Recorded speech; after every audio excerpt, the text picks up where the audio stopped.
المرسلين سيدنا محمد وعلى آله وأصحابه أجمعين اللهم صل على سيدنا محمد وعلى آل سيدنا محمد كما صليت على إبراهيم وعلى آل إبراهيم في العالمين إنك حميد مجيد أعوذ بالله من الشيطان الرجيم بسم الله الرحمن الرحيم يا أيها الذين آمنوا اتقوا الله وقولوا قولا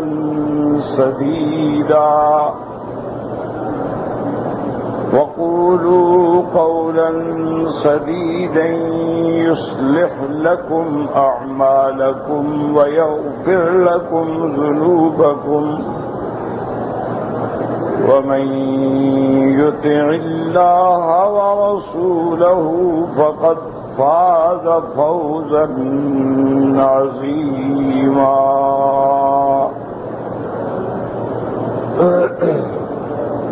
اللہ تبارک و تعالی نے کلام مقدس کی ان آیات مبارکہ میں مومنین کو ہدایت فرمائی ہے، ارشاد فرمایا ہے کہ ایمان والو تم اللہ سے ڈرو۔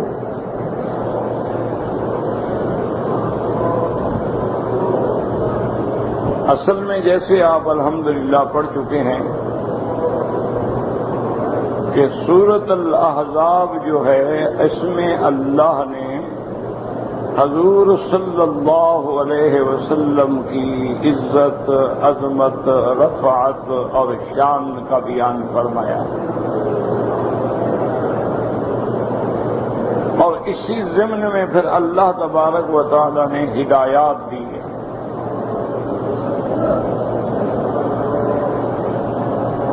کیونکہ ان کا تعلق ایمان سے ہے تو ہر جگہ یہی حکم آیا، یا ایھا الذین آمنوا، یا ایھا الذین آمنوا۔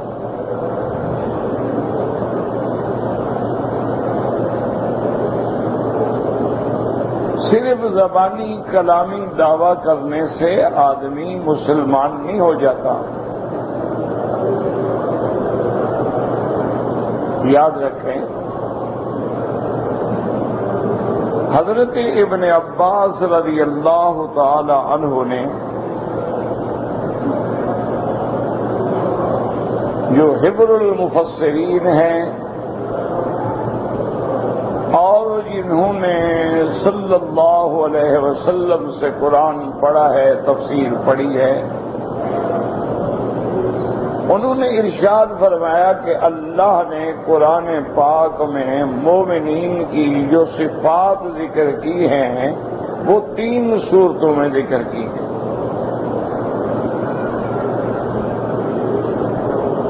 اور ہر صورت میں اللہ تبارک و تعالی نے 10 صفتوں کا ذکر فرمایا ہے۔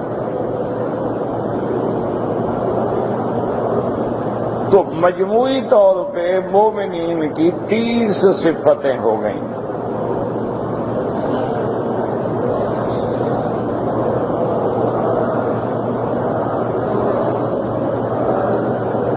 اب مقصد یہ ہے کہ ہر بندہ قرآن مقدس کی ان آیات میں غور کر کے پھر اپنا امتحان کرے کہ ان 30 میں سے میرے پاس کتنے نمبر ہیں، میں فیل ہوں، کامیاب ہوں، ناکام ہوں۔ اور ان صفات کا ذکر جو ہے اللہ کے قرآن میں ہے، یعنی جس میں کوئی شبہ نہیں۔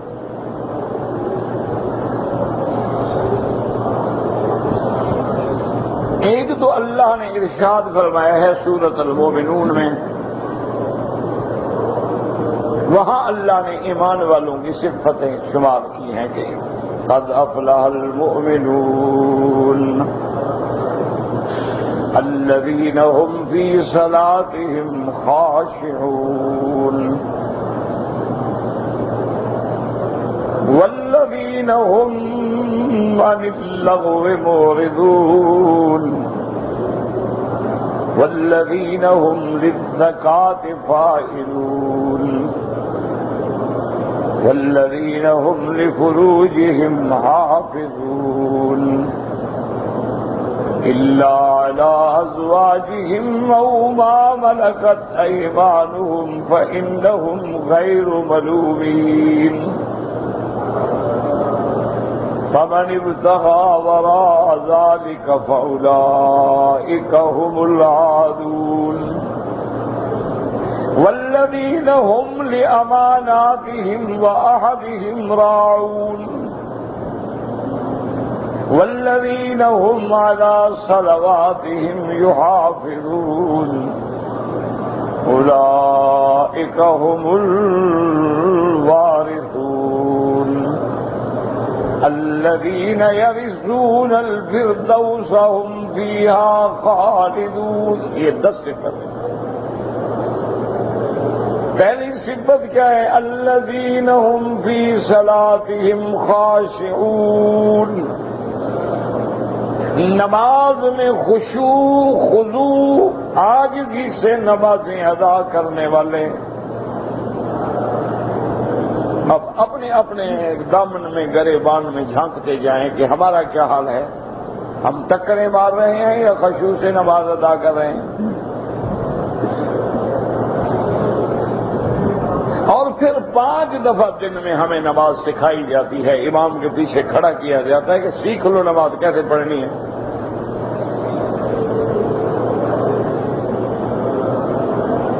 اور دوسرا فرمایا والذین هم عن اللغو. جو لغو کام ہیں، بے حیائی کے کام ہیں، بیکاری کی باتیں ہیں، ان سے اعراض کرنے والے ہیں. مومن ادھر توجہ بھی نہیں کرتا. اب آپ بھی سوچتے جائیں کہ کیا ہم بھی لغو سے اعراض کرنے والے ہیں یا ساری رات ہماری ٹی وی پہ گزرتی ہے.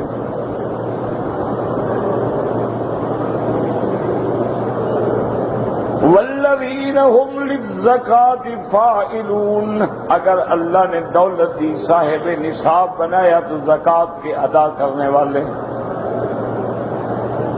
ہر آدمی ہر صفت پہ غور کرتا جائے کہ میرے پاس کتنا پیسہ ہے، کتنا دولت ہے، کتنا زکوٰۃ دیتا ہوں. میرے پاس زمین ہے، کتنی گندم ہوتی ہے، کتنی کپاس ہوتی ہے، کتنا اجناس ہوتی ہیں، کتنا عشر دیتا ہوں.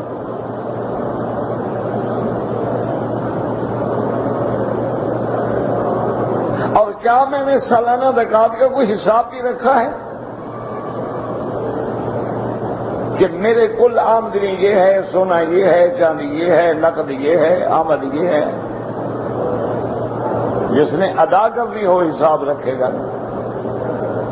ادا ہی نہ کرنی اس کو حساب کا کیا، کبھی دے دیا 10,000 20,000، یہ بھی مسئلہ ہے. وہ تو تمہارے ذمہ فرض ہے. زکوٰۃ کا معنی یہ نہیں ہوتا کہ کبھی تیر مارا تو اچھا کسی کو حج پہ بھجوا دے، اس سے زکوٰۃیں نہیں ادا ہوتی. زکوٰۃ تو فرض ہے، ہر حال میں دینا ہے اور دھیلے دھیلے کا حساب کر کے دینا ہے. اتنا سخت حکم ہے کہ سیدنا ابو بکر نے فرمایا تھا کہ اگر حضور کے زمانے میں کوئی شخص اونٹ تو دیتا تھا لیکن اونٹ کی رسی بھی تھی، اب رسی کا انکار کرے تو میں جہاد کروں گا، کافر ہو گیا. رسی کیا ہوتی ہے؟ معنی یہ ہے کہ تمہارے پاس کوئی حساب ہے کہ نہیں. بیوی کا کتنا زیور ہے، بیٹیوں کا کتنا زیور ہے، ان کا ملک کر دیا ہے یا تیرے ملک میں ہے.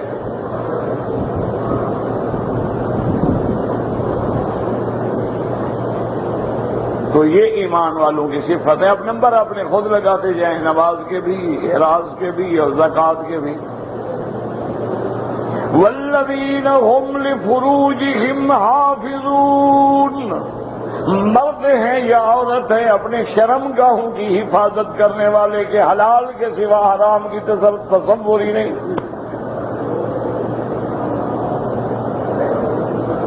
اب اب ہر بندہ غور کرے کہ کیا آپ کا حلال پہ گزارا ہے یا جتنا موقع ملا منہ مار لیا.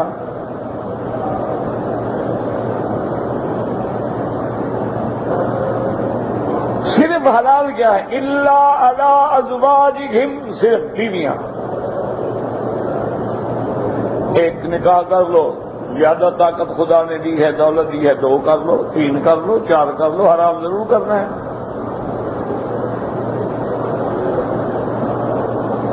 الا علی ازواجہم، بیوی، او ما ملکت ایمانہم، یا جو تمہارے نصیب جہاد کے بعد تمہارے حصے میں لونڈی آئے. جب جہاد نہیں لونڈی بھی نہیں.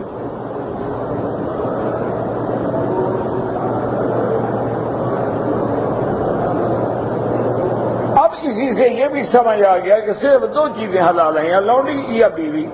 اب متع بھی حرام ہو گیا، نکاح موقت بھی بنا ہو گیا، مشت زنی بھی حرام ہو گئی، لواطت بھی حرام ہو گئی، اور چیز تو حلال ہے ہی نہیں نا.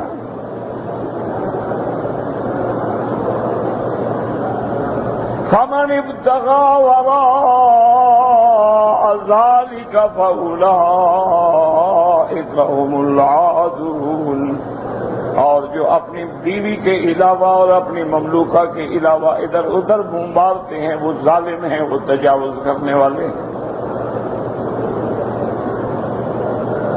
یہ بھی ایمان کی صفت. والذین هم لأماناتهم وعہدهم راعون. اور جو امانت کی وفا کرنے والے، اپنے وعدے کو پورا کرنے والے. اگر کسی نے امانت رکھی ہے محفوظ ہے، زبان بھی ہے، بات کی ہے، بات بھی امانت ہوتی ہے، اس کی اجازت کے بغیر آپ دوسری جگہ نہیں کر سکتے. المجالس بالامانات، مجلس میں جو بات ہوئی امانت ہے. ہاں دین کی تبلیغ ہے وہ الگ بات ہے، وہ تو ہم نے کرنی ہے، پہنچانی ہے.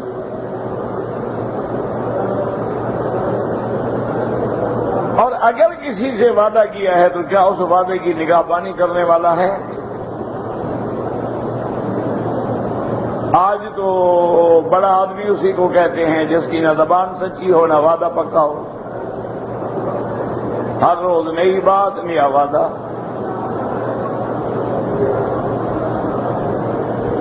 اب پھر آتا ہے والذین هم علی صلواتہم یحافظون. جو اپنی نمازوں کی نگرانی کرنے والے، حفاظت کرنے والے. پہلے تھا نماز میں خشوع، وہ الگ چیز ہے. نمازوں کی حفاظت کیا مانا کہ 5 نمازیں اپنے اپنے وقت پہ ادا کرتے ہیں. یہ مانا نہیں کہ سورج نکلنے لگا اچھا جلدی جلدی 2 رکعت پڑھ لو یار، وقت جا رہا ہے جلدی کرو نا، اللہ اکبر. سورج ڈوبنے سے پہلے پیلا ہونے لگا تو منافقوں کی طرح کھڑے ہو گیا، جلدی کرو یہ سر پڑھ لیں، اللہ اکبر. سلام پھیرا، سورج ڈوب گیا. یہ منافقوں کی نماز ہے.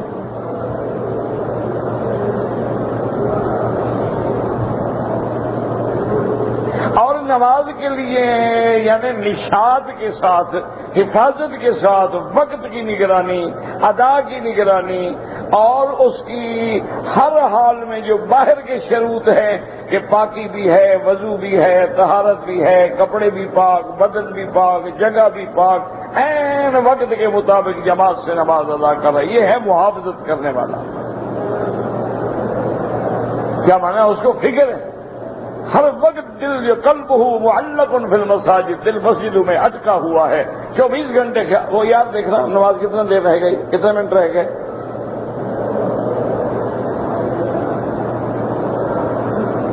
اب خود اندازہ کر لیں کہ ہم کتنی نمازوں کی حفاظت کرتے ہیں.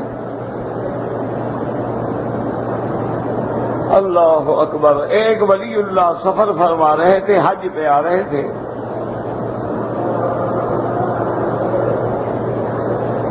اتفاق ایسا ہوا کہ وضو کرنے میں تاخیر ہو گئی، جماعت کھڑی ہو گئی.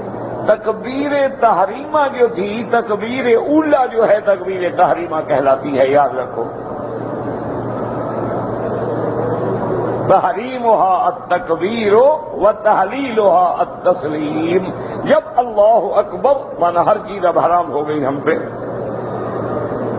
ادھر ادھر دیکھ رہا ہے، کھیل رہا ہے، کپڑے بنا رہا ہے، رومال ٹھیک کر رہا ہے، موبائل چیک کر رہا ہے۔ اب نکلیں گے کب؟ جب سلام کہیں گے، السلام علیکم ورحمۃ اللہ، السلام علیکم ورحمۃ اللہ، تو اب تحلیل ہو گئی، اب ہم یعنی اس پابندی سے چھوٹ گئے۔ ان کی صرف تکبیر تحریمہ جو ہے وہ رہ گئی، نماز میں مل گئے، پہلی رکعت مل گئی، لیکن تکبیر تحریمہ رہ گئی۔ نماز پڑھنے کے بعد کافی دیر روتے رہے اور ساتھیوں سے کہا کہ بھئی آپ حج پہ جائیں، میں تو واپس جاتا ہوں۔ میں کہا حضرت کیا ہو گیا؟ انہوں نے کہا بھائی نفلی حج ہے، اب نمازوں میں بھی ہم سے غفلت ہونے لگ گئی تو پھر حج پہ جانے کا کیا فائدہ ہو؟ میری آج تکبیر تحریمہ چلی گئی ہے تو میں کیا حج کیا کروں گا؟ میں حج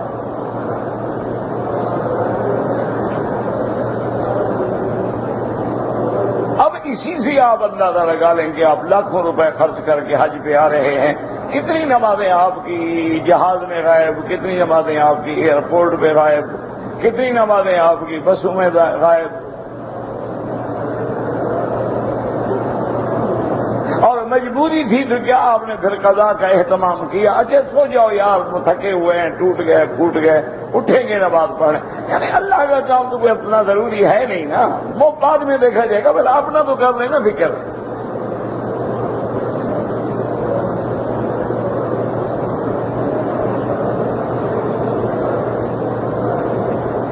اور ان لوگوں کی نمازوں کا یہ عالم ہوتا تھا کہ زخم لگے ہوئے ہیں، تیر و سنان کے زخم ہیں، لیکن ایک ہی فکر ہے، نماز نماز نماز۔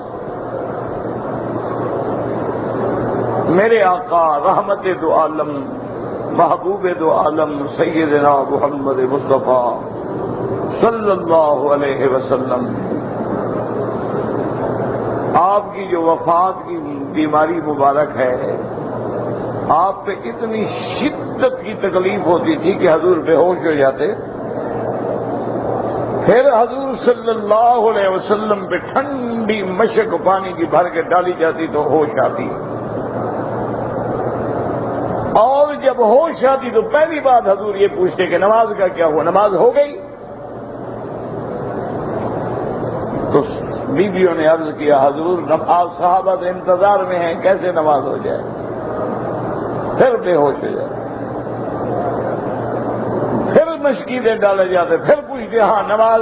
حضور انتظار میں۔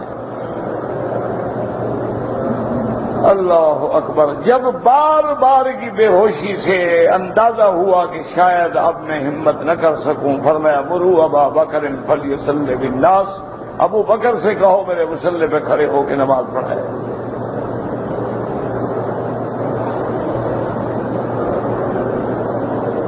اچھا یہ عادت ہو گیا، لیکن حضور کو اس کے بعد ہوش آ گیا، ذرا طبیعت سنبھل گئی، آپ نے فوراً بلایا حضرت عباس کو اور حضرت فضل کو، ان کے کندھوں پہ ہاتھ رکھا کہ مجھے مسجد لے جاؤ، میری جماعت نہ رہ جائے۔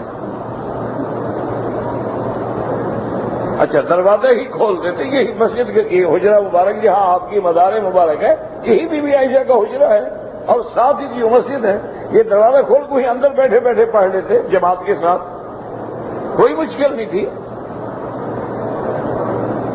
لیکن فرمایا کہ نہیں مجھے جماعت میں جانا ہے، اور بی بی عائشہ فرماتی ہے تو خود تو قدم رسول اللہ، فرماتی ہے حضور کے قدم جو تھے وہ زمین پہ نہیں آتے تھے، لکیر کھینچتے ہوئے جا رہے تھے، یعنی پاؤں میں طاقت نہیں رکھی تھی کہ پورا پاؤں رکھ سکیں، بلکہ پاؤں کام نہیں کر رہے تھے، تو ایسے معلوم ہوتا تھا کہ لکیر کھینچتی چلی جا رہی ہے۔ اس حالت میں بھی حضور مسجد میں گئے۔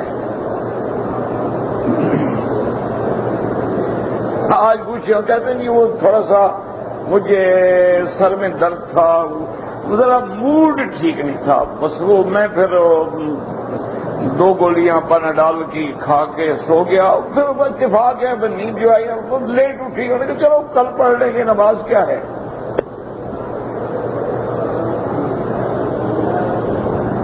میرے عزیز میرے محترم، آپ کو اچھا لگے یا برا لگے، ہم نے تو خدا کو قیامت میں جواب دینا ہے نا، اگر حق چھپائیں گے تو ہم کو حق نہ کہیں جہنم میں ہم جائیں۔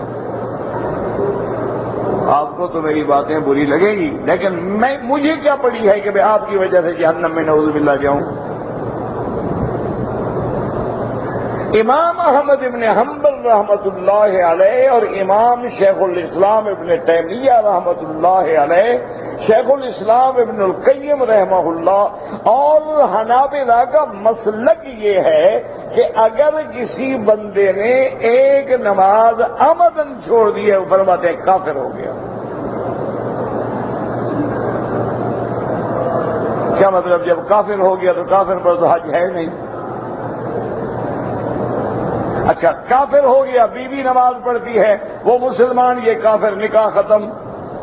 اچھا، تم نماز کے پابند ہو، بیگم صاحبہ کو نماز کی فرصت نہیں ملتی، وہ کافر ہو گئی، تم مسلمان، نکاح ختم۔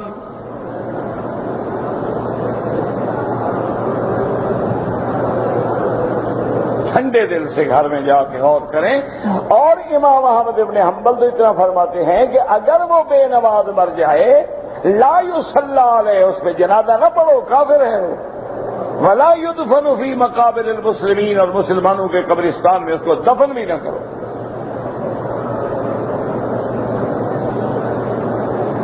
اسی لیے حنابلہ سے جب کوئی مسئلہ پوچھتا کہ حضرت میرا ابا فوت ہو گیا ہے، میں نے اس کا حج بدل کرنا ہے، تو پہلی بات یہ پوچھتے تھے وہ نمازی تھا؟ صحیح، نماز تو کبھی کبھی چھوڑ دے، کافر کا حج کرنے کی کیا ضرورت ہے؟ چھوڑو بس، وہ جانے اللہ جانے۔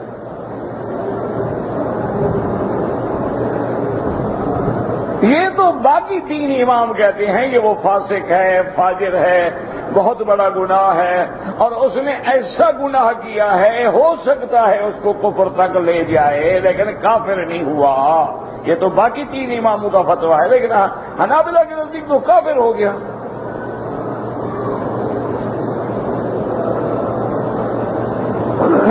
ایمان سے کہیں، میرے مولوی بھائی ناراض تو ہو جائیں گے، پہلے کون سے راضی ہیں، اب اور زیادہ ناراض ہو جائیں گے، راضی تو پہلے بھی نہیں ہیں۔ ایمان سے کہیں، اگر بے نماز کا جنازہ پڑھانا سارے مولوی، دیوبندی، بریلوی، سنی، شیعہ سب چھوڑ دیں تو کوئی بے نماز رہ سکتا ہے؟ ٹھنڈے دل سے کہ جب جنازہ آئے تحقیق کریں، بے نماز ہو گئی جی میں نہیں پڑھاتا۔ بریلوی کے پاس یہ ہو گیا، یار بریلوی دیوبندی ہمارے اپنے جھگڑے ہیں، لیکن بے نماز کا جنازہ ہم نہیں پڑھاتے۔ کوئی بے نماز رہ سکتا ہے؟ اب تو مولوی بھی بیچارہ کرائے کا ہوتا ہے، جس کی تنخواہ لینی ہے نماز اس کی ہے۔ سردار صاحب نہیں آئے جی، بھائی قائم ہو گیا، انہوں نے کہا جی خان صاحب آ رہے ہیں، نواز خان صاحب کے باپ کی ہے، اور یہ ذرا دیر کریں نا، چودھری صاحب آ رہے ہیں۔ پتہ ہے مسئلہ کیا ہے کہ اگر امام رکوع میں کھڑا ہے سبحان ربی العظیم سبحان ربی العظیم، اس کو پتہ لگا کہ پیچھے وہ خان صاحب آ رہے ہیں، اس نے 3 کی دفعہ 5 دفعہ کہہ دیا، کافر ہو گیا کہ نماز اب اللہ کی نہ رہی، بندے کے لیے ہو گئی۔ اس کے لیے لمبی کر رہا ہے کہ تاکہ خان صاحب مل جائے رکوع میں، تو نماز خدا کی تو نہ رہی نا، نماز تو پھر انسان کی ہو گئی۔ یہی وجہ ہے نا تم کہتے ہو جی آج 1 ارب 34 کروڑ مسلمان ہے، ہر جگہ ذلیل ہے۔ مسلمان کہاں ہیں؟ مسلمان ہوتے تو کفر ہمیں آنکھیں دکھاتا۔ مسلمان ہم کہاں ہیں؟ نام ہے بس، ٹھیک ہے، نام ہے لیکن کام نہیں ہے۔ اگر مسلمان ایمان والا ہو تو پھر تو اس کی مدد آتی ہے، اگر ایک دفعہ نہیں آئے گی دوسری دفعہ آئے گی، اس کا تو وعدہ ہے۔ کانا حقا علینا، حالانکہ اللہ پہ کچھ بھی واجب نہیں، لیکن اللہ فرماتے ہیں مومن کی مدد کرنا تو مجھ پر واجب ہے، لیکن مومن بھی تو ہو نا۔ تو اس لیے جناب یہ 10 صفتیں ہیں، اور اسی طرح اللہ نے دوسری جگہ بیان، التائبون العابدون الحامدون السائحون الراکعون الساجدون، الآمرون بالمعروف والناہون عن المنکر.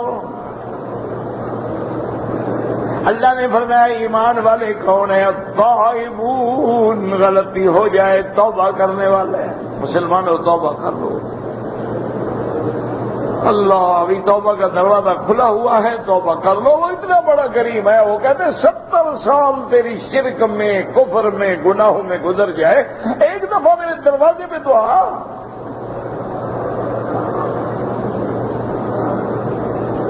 سچے دل سے توبہ تو کر.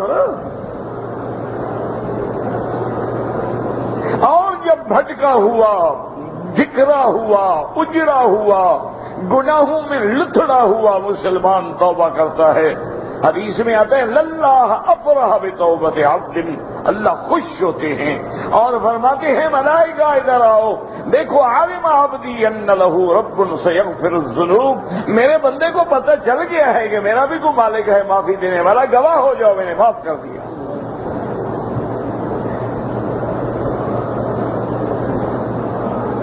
توبہ کر کے دیکھو تو صحیح کتنا مزے ہیں توبہ کے.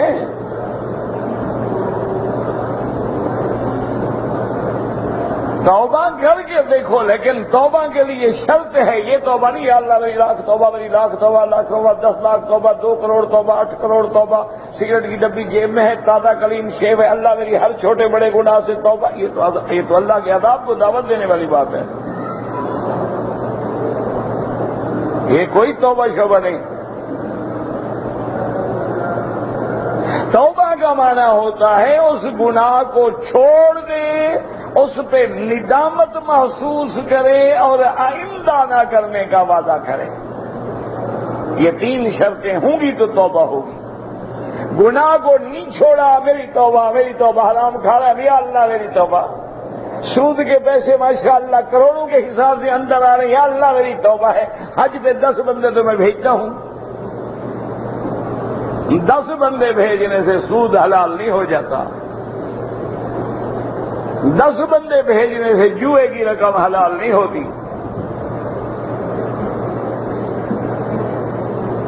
یہ اور اللہ کے غضب کو چیلنج ہے کہ مولا پیسہ حرام کا ہے، بندوں کو دے کے تیرے دروازے میں بھیج رہا ہوں. لوگ کہیں شیخ ہمارا اتنا سخی ہے، اپنی کمپنی سے ہر دفعہ 10 بندوں کو عمرہ کرواتا ہے. وہ کمپنی جو کروڑوں حرام کھاتی ہے وہ کہاں جا رہا ہے؟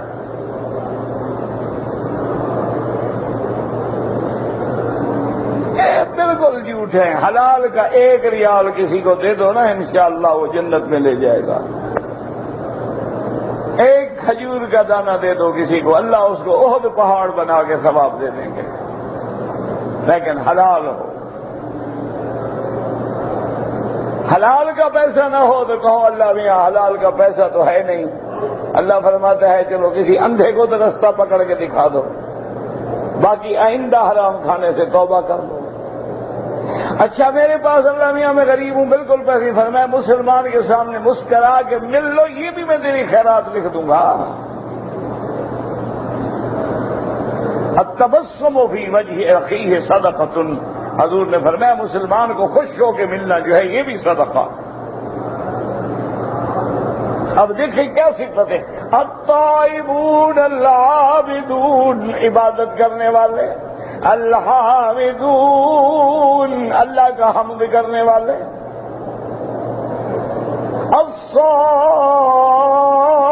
الصائحون، الطائبون العابدون الصائحون. الراکعون، روزے رکھنے والے، رکوع کرنے والے، سجدہ کرنے والے. یہ 10 صفتیں مومنوں کی. اور تیسری صورت میں فرمایا ان المسلمین والمسلمات والمؤمنین والمؤمنات والقانتین والقانتات. 10 صفتیں مومنوں کی. کل کتنی ہو گئی؟ 30. اب ان 30 صفتوں کو دیکھ کے گھر میں حساب لگاؤ کہ میرے پاس 2 ہیں، 3 ہیں، 10 ہیں، 20 ہیں، 30 ہیں. میں 50% پاس ہوں، 3rd ڈویژن ہوں، 2nd ڈویژن ہوں، یا بالکل اللہ کی رحمت سے پرچہ حل کر ہی نہیں سکا. اپنا امتحان خود کر لو، کسی مولوی سے پوچھنے کی ضرورت نہیں، کسی پیر کے پاس جانے کی ضرورت نہیں.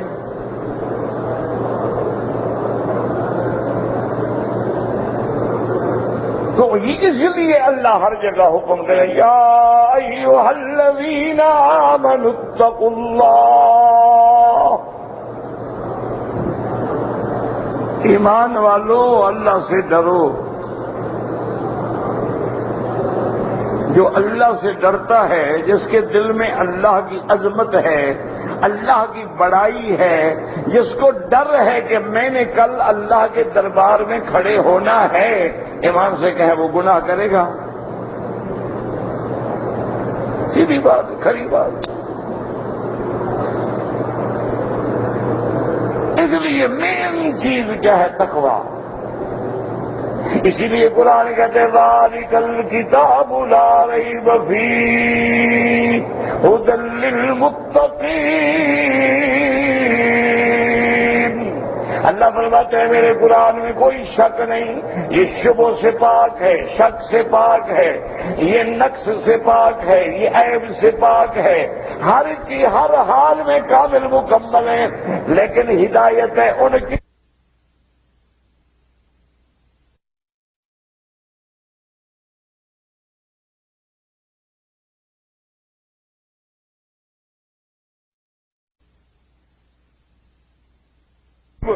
وَيُقِيمُونَ الصَّلَاةَ وَمِمَّا رَزَقْنَاهُمْ يُنْفِقُونَ۔ جو ایمان لاتی ہے غیب، اللہ نہیں دیکھا ایمان ہے، جنت نہیں دیکھی ایمان ہے، عرش نہیں دیکھی ایمان ہے، کرسی نہیں دیکھی ایمان ہے، جنت جہنم نہیں دیکھی ایمان۔ یؤمنون بالغیب ویقیمون الصلاۃ، اگر نماز قائم نہیں کرتے تو متقین میں نہیں۔ وَمِمَّا رَزَقْنَاهُمْ يُنْفِقُونَ، فرمایا متقی وہ ہیں جو میں نے ان کو رزق دیا ہے اس میں سے خرچ کرتے ہیں، زکوٰۃ دیتی ہیں، صدقات دیتی ہیں۔ وَالَّذِينَ يُؤْمِنُونَ بِمَا أُنزِلَ إِلَيْكَ وَمَا أُنزِلَ مِن قَبْلِكَ وَبِالْآخِرَةِ هُمْ يُوقِنُونَ، جو تم سے پہلے کتابیں اتری ان پر بھی اجمالی ایمان ہے، اور جو آپ پہ کتاب اتاری اس پہ تفصیلی ایمان ہے، قرآن کے ہر حکم کے ماننے والے ہیں، اور آخرت پہ یقین رکھنے والے ہیں کہ دنیا ختم ہوگی، مر جائیں گے پھر اٹھیں گے۔ اللہ نے فرمایا یہی لوگ ہیں جو ہدایت پہ ہیں، اور انہی کے لیے قرآن ہدایت ہے، اور یہی لوگ ہیں جو کامیاب ہیں۔ اولئک علی ھدی من ربہم وَأُولَئِكَ هُمُ الْمُفْلِحُونَ۔ اب اپنے فیصلے خود کر لیں کہ آپ اللہ سے کتنا ڈرتے ہیں۔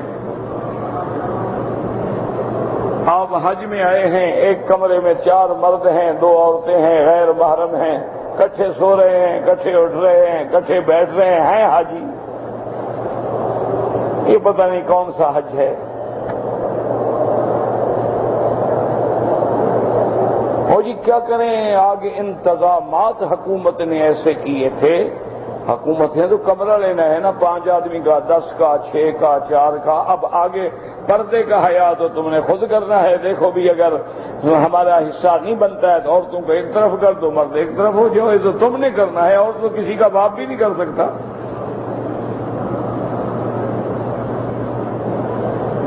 یہ ڈیوٹی تو تمہاری ہے کہ بھائی ناراض نہ ہونا، حج پہ آئے ہیں، خواتین کو الگ کر دو، مرد الگ ہو جائے، نہ ان بیچاریوں کو پریشانی ہو نہ ہمیں پریشانی۔ یہ تو تمہارا کام ہے، یہ تو دنیا کی کوئی طاقت۔ ہاں، یا پھر تم اتنے بڑے آدمی ہو گئے، تم نے کمرہ ہی ڈبل بیڈ لیا ہے، اس میں اور بندہ ہی نہیں، الگ بات ہے، اور یہ ہو نہیں سکتا، مکان مہنگے ہوتے ہیں۔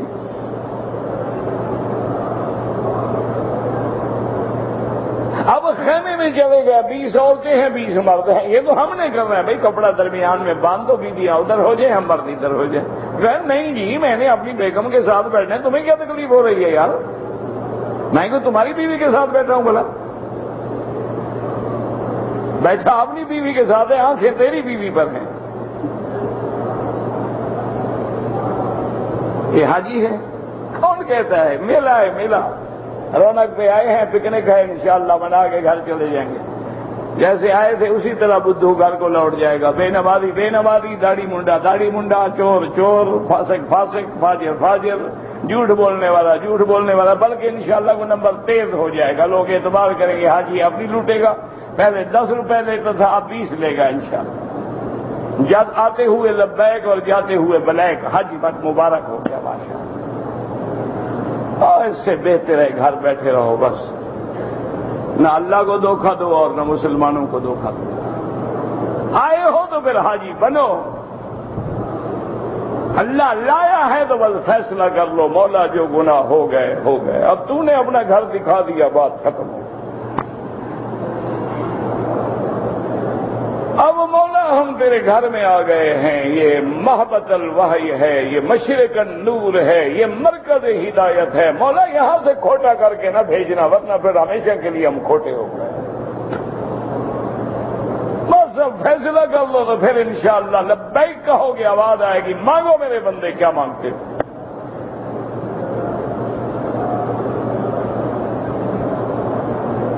حاجی بنو، چھوڑ دو تکبر، بڑائی، غرور. خان ہے، چودھری ہے، وڈیرا ہے، گودا ہے، سردار ہے، نواب ہے، سب تیری دربار میں پہنچے تو سبھی ایک ہوئے.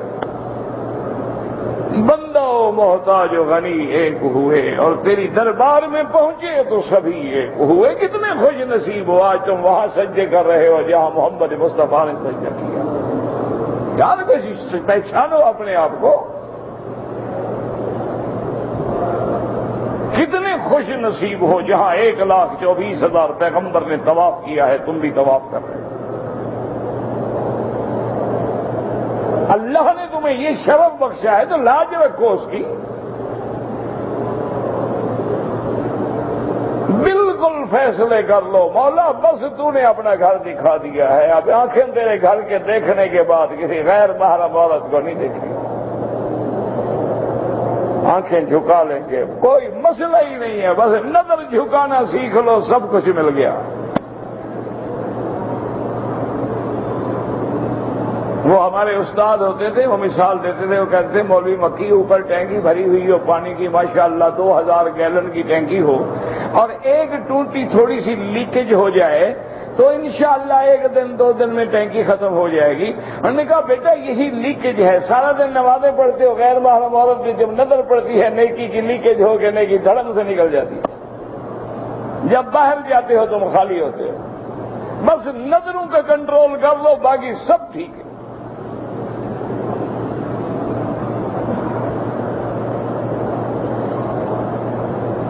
اسی طرح حضور نے فرمایا کہ من یضمننی ما بین لحییہا وفخذیہا، فرمایا 2 چیزوں کی ضمانت میرا مومن امتی مجھے دے دے، اس کی جنت کا میں محمد ذمہ وار ہوں.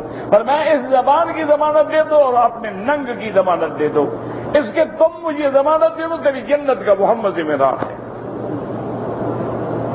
کہ اس سے کبھی جھوٹ نہیں نکلے گا اور میں اپنی شرمگاہ کو کبھی حرام پہ استعمال نہیں کروں گا. اور اس کو استعمال سے کیسے بچانا ہے؟ وہی پہلا نسخہ، نظر نیچے. نظر اونچے رہے گی تو پھر تو کرنٹ لگیں گے حضرت، اور جب اور قریب آؤ گے تو شارٹ سرکٹ تو ہوگا نا. پھر اصل علاج کیا ہے؟ نظر بر قدم. بس نظر جھکانا سیکھ جاؤ، اللہ شان اونچی کر دیں گے.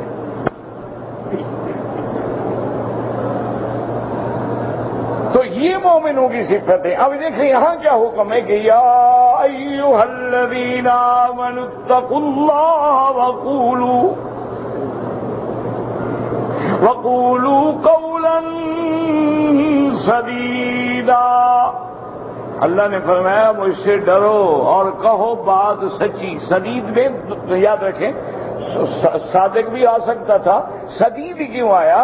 علماء نے فرمایا سدید کا معنی وہ قول ثواب ہو، خطا نہ ہو، صدق ہو، کذب نہ ہو، بالکل میٹھا قول ہو، ترش نہ ہو، معروف ہو، منکر نہ ہو، اس لیے قول سدید. اللہ نے فرمایا بس یہ قول سدید سیکھ لو نا کہ زبان سے جب نکلنا ہے معروف نکلنا ہے، منکر نہیں نکلنا ہے۔ زبان سے جب میں نے بات کرنی ہے نرم روئی سے بات کرنی ہے، تلخی سے بات نہیں کرنی ہے۔ زبان سے جب میں نے بات کرنی ہے سچ بولنا ہے، جھوٹ نہیں بولنا ہے۔ زبان سے جب میں نے بات کرنی ہے سیدھی کرنی ہے، ٹیڑھی نہیں کرنی ہے۔ اس لیے لفظ سدید میں سارے ترجمے آ گئے کہ سچ ہو شائبہ بھی نہ ہو کذب کا، ثواب ہو شائبہ بھی نہ ہو خطا کا، معروف ہو شائبہ بھی نہ ہو منکر کا، یہ قول سدید ہے۔ اور جب تم اس کو ٹھیک کر لو گے زبان کو، پھر کیا ہوگا؟ یصلح لکم اعمالکم، تمہارے باقی عمل ہم ٹھیک کر دیں۔ اللہ نے فرمایا بس زبان کو تم ٹھیک کر لو، باقی تیرے ہاتھ پاؤں سب میں ٹھیک کر دوں۔ دیکھو نا ایمان سے کہو، جب زبان سے کسی کو گالی نہ دو گے ہاتھ ہلانے کی ضرورت پڑے گی؟ گالی دو گے تو تم بھی مارو گے، وہ بھی مارے گا، وہ بھی بھاگے گا، تم بھی بھاگو گے، وہ بھی ٹکرے گا، سارا بدن کام کر لگ گیا نا۔ اچھا زبان سے صحیح لفظ ہے تو باقی بدن سارا ٹھیک ہو گیا۔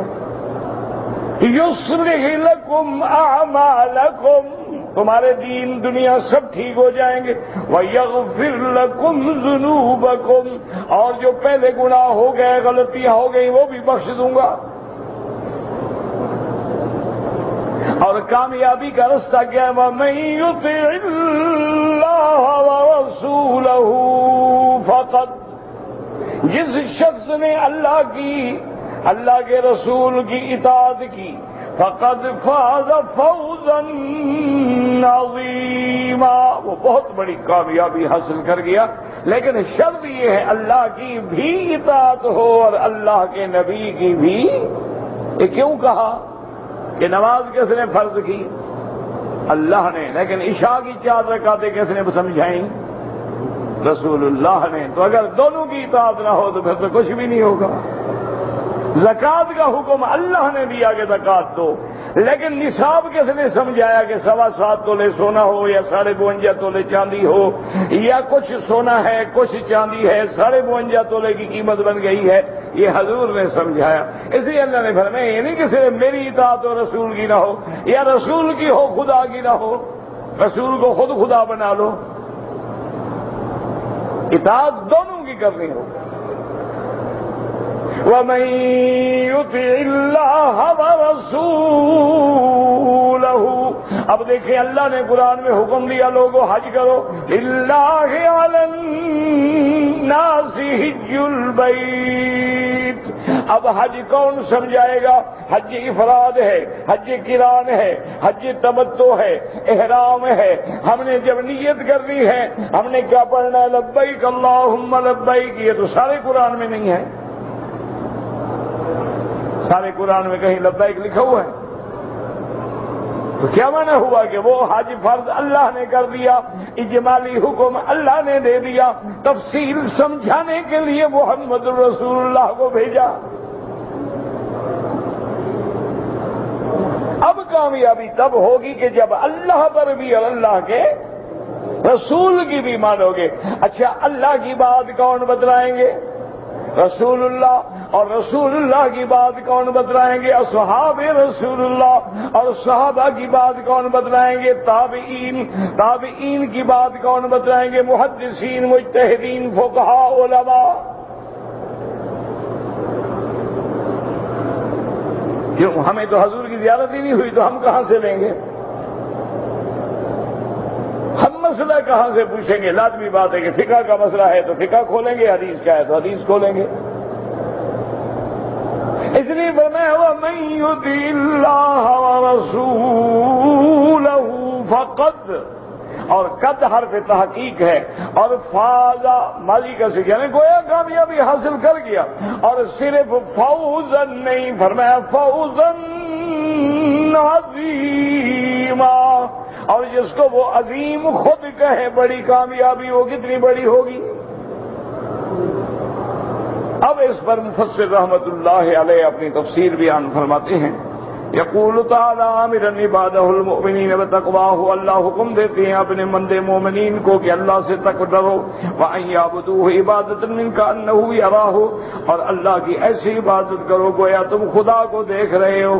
اگر یہ مرتبہ حاصل نہ ہو فانہ یراک، وہ تمہیں دیکھ رہے ہیں۔ قولا سدیدا، سدیدا کا کیا معنی؟ فرمایا مستقیما، سیدھا، لا اعوجاج فیہ، جس میں ٹیڑھا پن کوئی نہیں، ولا انحرافا، جس میں کوئی کجی نہیں۔ ووعدہم انہم اذا فعلوا ذلک اثابہم علیہ، اور اللہ نے وعدہ کیا کہ اگر تم یہ کر لو گے تو میں تمہیں ثواب دوں گا، اور وہ ثواب کیا ہوگا؟ یصلح لہم اعمالہم، ای یوفقہم للاعمال الصالحہ وان یغفر لہم الذنوب الماضیہ، اللہ تمہیں اعمال صالحہ کی توفیق دیں گے، اور جو پہلے زمانے میں پہلے دور میں غلطیاں ہوئی ہیں اللہ ان غلطیوں کو بھی معاف فرما دیں گے، اصلاح فرما دیں گے۔ وما قد یکن منہم فی المستقبل یلہمہم التوبۃ منہا ثم قال تعالی، اور اگر آنے والے دور میں تم سے غلطی ہوگی تو اللہ تیرے دل میں پہلے ڈال دیں گے کہ میرے بندہ یہ گناہ ہے، یہ گناہ ہے، یہ غلطی ہے، نہ کرنا نہ کرنا۔ وَمَن يُطِعِ اللَّهَ وَرَسُولَهُ فَقَدْ فَازَ فَوْزًا عَظِيمًا، اور وہ کامیابی کیا ہے؟ وَذَلِكَ أَنَّهُ يُجَارُ مِن نَارِ الْجَحِيمِ فِي النَّعِيمِ الْمُقِيمِ، اللہ تمہیں جہنم سے پناہ دیں گے، اللہ تمہیں جنت میں داخل کریں گے۔ قال ابن ابي حاتم حدثنا ابي قال حدثنا ابن عوف قال حدثنا خالد بن ابي موسى الاشعري رضي الله تعالى عنه قال صلى بنا رسول الله صلى الله عليه وسلم صلاة الظهر فلما انصرف اوما الينا بيده فجلسنا۔ ابی موسیٰ اشعری روایت کرتے ہیں، فرماتے ہیں کہ ہمارے آقا نے رحمت دو عالم نے ظہر کی نماز پڑھائی، جب آپ نے نماز پڑھا لی تو ہمیں اپنے ہاتھوں سے اشارہ فرمایا کہ بیٹھ جاؤ بیٹھ جاؤ، ہم سارے بیٹھ گئے۔ فقال ان اللہ تعالی امرنی، میرے اللہ نے مجھے حکم کیا ہے، آمرکم، تاکہ میں تم کو حکم کروں، ان تتقوا اللہ، اللہ سے ڈرو، وتقولوا قولا سدیدا، اور جب بات کرو سچی بات کرو۔ ثم اتى النساء، اس کے بعد حضور عورتوں کے مجمع کی طرف تشریف لے گئے، اور آپ نے فرمایا ان اللہ امرنی ان آمرکن، میرے اللہ نے حکم دیا ہے کہ میں تم کو حکم کروں، ان تتقین اللہ، اللہ سے ڈرو، وتقلن قولا سدیدا، اور جب بھی بات کرو سچی بات کرو، جھوٹ نہ کہو۔ وقال ابن ابی الدنیا فی کتاب التقوی حدثنا محمد بن عباد بن موسى قال حدثنا عبد العزيز بن عمران الزهري قال حدثنا عيسى ابن سامورة عن هشام بن عروة عن أبيه عن عائشة رضي الله تعالى عنها قالت قال رسول الله صلى الله قالت قام رسول الله صلى الله عليه وسلم على المنبر، بی بی عائشہ فرماتی ہیں حضور منبر پہ کھڑے ہوئے، میں نے سنا فرما رہے تھے، یا ایھا الذین آمنوا اتقوا اللہ وقولوا قولا سدیدا۔ الآیہ غریب جدا۔ وروى عبد الرحیم بن زید بن نبی محمد بن کعب بن عباس موقوفا من سره ان يكون اقرب الناس فليتق اللہ، جو بندہ یہ چاہے کہ لوگوں میں میری اللہ عزت بنا دے تو اللہ سے ڈرے، گناہ چھوڑ دے، اللہ عزت والا بنا دیں گے۔ اسی سے اندازہ کر لیں کتنے اولیاء اللہ گزرے ہیں، نہ گھر ہے نہ دولت ہے نہ دنیا، ساری دنیا احترام کرتی ہے، کیوں؟ انہوں نے اللہ سے ڈرنا سیکھا، لوگوں کے دل میں اللہ نے ان کی عزت ڈال دی۔ قال اکرمہ القول السدید، حضرت اکرمہ فرماتی ہیں کہ قول سدید کیا ہے؟ فرمایا لا الہ الا اللہ، وقال غیر السدید، سدید مانا صدق سچا، وقال مجھے السداد سچا، وقال غیر هو الصواب والکل حق، بعض نے کہا سچا ہو، بعض نے کہا ثواب ہو، بعض نے کہا مستقیم ہو، لیکن سارے ترجمے میں ٹھیک ہے کہ قول سدید اس کو کہتے ہیں جو سچا ہو، جس میں جھوٹ کا شبہ نہ ہو، مستقیم ہو جس میں ٹیڑھا پن نہ ہو، اور قول ثواب ہو جس میں خطا نہ ہو۔ اللہ آپ کو بھی مجھے نصیب فرمائے۔ وَأَن يَجْعَلَ آخِرُ كَلَامِنَا لَا الہ الا اللہ محمد الرسول اللہ. یا اللہ آخری وقت میں زبان پہ جاری ہو کلمہ مبارک. اللہم صلی علی سیدنا محمد.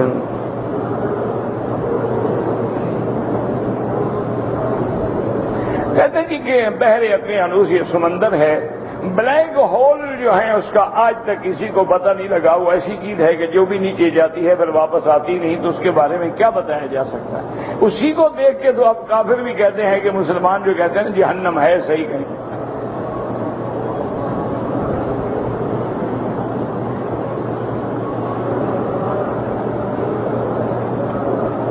اگر عمرہ کرتے ہوئے کسی آدمی کی ریڑھی لگ گئی اور مجھے زخم آیا، خون نکل آیا، کوئی جرمانہ نہیں، کوئی بات نہیں. خون بھی آپ کا نکلے، شریعت سزا بھی آپ کو، تو اچھی بات ہے. یہ سمجھتے ہیں دم نکل آیا تو دم پڑ گئی، اچھی بات ہے بھائی، کیوں دم نکل آیا؟ اور تمہیں چوٹ لگی ہے، تم قابل معافی ہو، قابل رحم ہو کہ تم پہ دم پڑ جائے. کچھ بھی نہیں ہوتا، کوئی دم شم نہیں. کعبۃ اللہ کو چومنا جو ہے وہ منع ہے. چومنا جو ہے صرف حجر اسود کا چومنا سنت ہے، اس کے علاوہ کسی جگہ بھی بوسہ دینا جائز نہیں. اصل میں مسلمان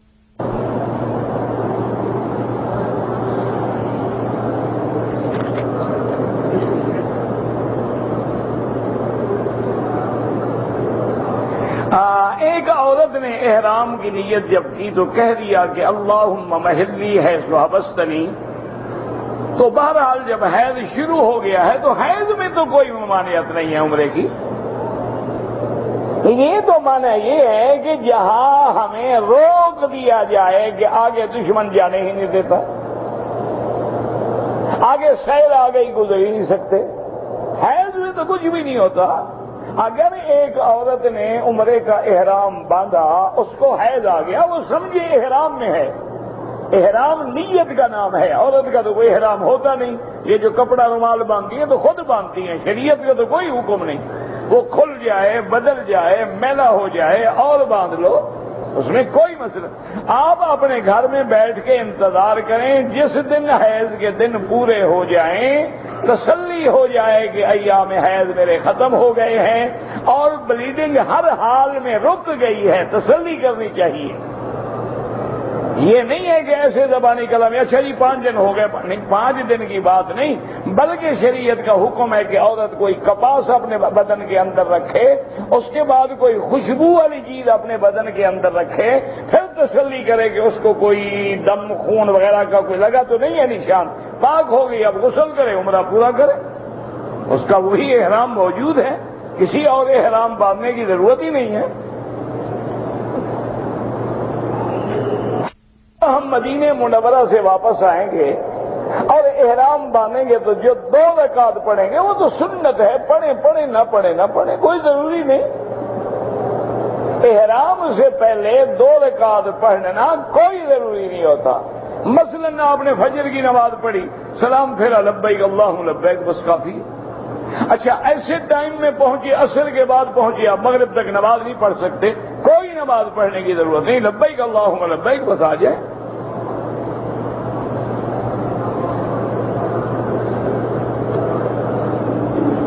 شریعت کے مطابق پردہ کرنے والی عورت جو ہے وہ مومنہ ہے، وہ متقیہ ہے، وہ قانتہ ہے، اس کا اجر اللہ کے ہاں ہے، اور دنیا میں انشاءاللہ اللہ اس کی عزت کو بھی محفوظ رکھے گا اور ظاہری جسم و جان بھی محفوظ رہیں گے.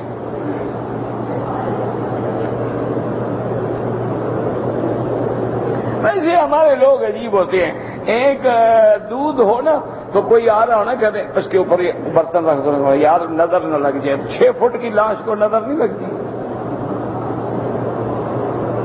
اس کو تو نظروں سے نہیں بچے. تو الٹا کہتے ہیں نہیں جی اپنا بدن کھول کے اللہ نے حسن دکھانے کے لیے دیا ہے نا. انا للہ و انا الیہ راجعون. فجر کی فرض نماز کھڑی ہو تو کچھ لوگ نماز سنتیں پڑھنا شروع کر. افضل یہ ہے، اولا یہ ہے کہ نماز کھڑی ہے نماز میں مل جاؤ. جب جماعت سے فارغ ہو جاؤ تو کھڑے ہو کے 2 سنتیں پڑھ لو یا سورج نکلنے کے بعد پڑھ لو۔ ہاں ایک مسئلہ فقہا نے لکھا ہے کہ مثلا نماز کھڑی ہے، میں مسجد کے باہر ہوں دوسرے حصے میں، اور مجھے یقین ہے کہ ہر حال میں مجھے 1 رکعت مل جائے گی، تو اگر وہ 2 رکعت پڑھ لے تو جائز ہے، لیکن وہ ٹکرے مارو گے نا اللہ اکبر اللہ اکبر اللہ اکبر، اس سے تو نہ پڑھنا بہتر ہے۔ وہ تو نماز ویسے ہوتی ہی نہیں، یاد رکھو، یہ جو ٹکرے مارتے ہیں نا، حضور نے خود فرمایا ارجع فصلی فانک لم تصلی۔ آپ نے ایک صحابی کو دیکھا جلدی جلدی پڑھتے ہوئے، آپ نے جا کے پھر نماز پڑھو، تم نے نہیں پڑھی نماز۔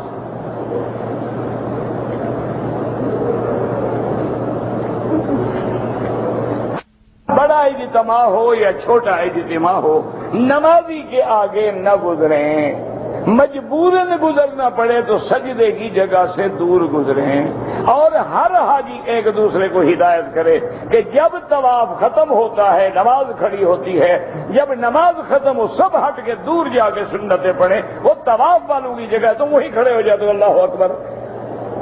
تو اب تم راستہ روک رہے ہو، گزرنے والے کا گناہ بھی تم پہ ہوگا، اس پہ نہیں ہوگا۔ پیچھے ہٹ جاؤ، جا کے سنتیں پڑھو سکون سے آرام سے۔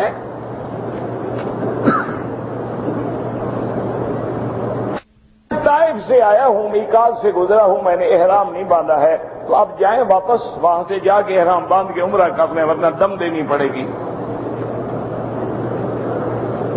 جنازے کی نماز عورتوں کو بھی پڑھنی چاہیے، اگر عورتیں مر جائیں تو ان کا جنازہ پڑھنا چاہیے، تو ہم پڑھیں وہ کیوں نہ پڑھیں، ہمارا ہم نے کوئی دشمنی کی ہے ان سے؟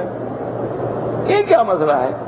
مسئلے کو سمجھا کرو کہ عورت پہ نماز جنازہ فرض کفایہ نہیں ہے، یعنی گھر سے جنازہ پڑھنے کے لیے مسجد نہ آئے، نہ جنازہ گاہ میں آئے، اگر موجود ہے تو پڑھے،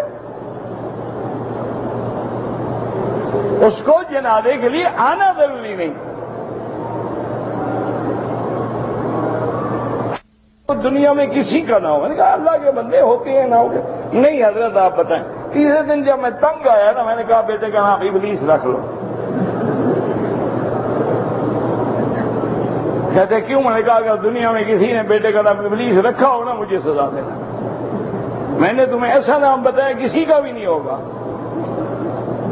انسان بنو، تمہارے پاس نبیوں کے نام ہیں، صحابہ کے نام ہیں، اہل بیت کے نام ہیں، اور کافر تو نام ڈھونڈے، تمہیں کیا تکلیف ہے؟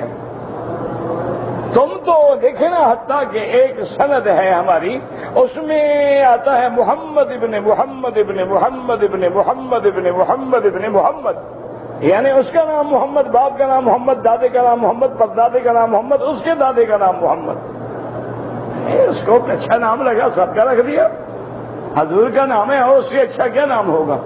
اسی لیے آپ دیکھیں کہ حضرت حسین ابن علی، ان کے بیٹے کا نام کیا؟ علی ابن الحسین، پھر ان کے بیٹے کا نام کیا؟ حسین ابن علی ابن الحسین ابن العلی، وہی نام رکھتے ہیں۔